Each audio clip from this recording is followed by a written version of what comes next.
I mean, it's actually more compassionate to demand like transparency and an audit on this, because if you really care about the situation, you could say, no, we need to stop all this money and we need an audit to figure out where the hell did all that money go. And I know Josh Hoover was part of getting them to start looking at where all this money's going. The result was people showed up to hearings and were like, well, we have no idea where the money's going, which to me it should make every Californian's blood boil that people who are in the homeless department of Sacramento are showing up and going, we don't know where the money went. And you go, what? What do you mean you don't know where the money went? That was on a previous episode.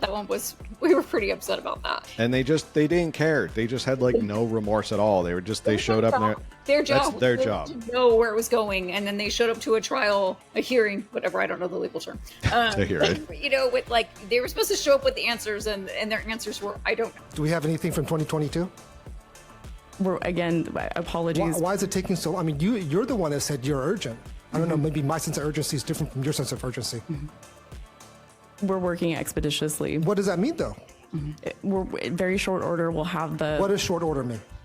We're working in the next several weeks to have a HAP annual report produced. So why? I mean, you're coming to hearing today, and you can't tell us how many. You know, we spent billions of dollars, and you can't tell us at all how many people we've helped.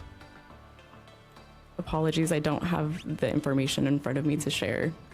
No, I don't like it. And they acted all like nonchalant, but also like offended. How dare you ask me why I don't have the answer to what my job is? Like, I'm paid to know this information, and how dare you question me about it? Well, you said trial, but I don't know if that was like a psychological slip. But honestly, between everything we've been seeing with Doge and everything we see with California, I feel like the founders forgot to implement some sort of punishment for public actors who do not do their job and do it with complete negligence. Like, honestly. Well, also the founding fathers didn't see the government being this big. No, they envisioned that the government would. Power. And so. No. But I think there should be like, I don't, these people they don't do their job. They show up, they don't expect to be held accountable. And you sit there and you go, okay, so what is like our recourse as taxpayers and voters when you look at that? And it's like this entrenched bureaucracy that you go, I don't know what to do here. And I feel like we don't have a mechanism to be like, maybe you should be on trial for negligence because you've squandered billions of dollars. Like, if you squander billions of dollars in the private sector and private life, you go to jail. Like, you go to jail because you've defrauded people. But the government, they just kind of throw up their hands and they're like, whatever, we don't know where the money went. Who cares? What are you gonna do about it? Like, we don't know.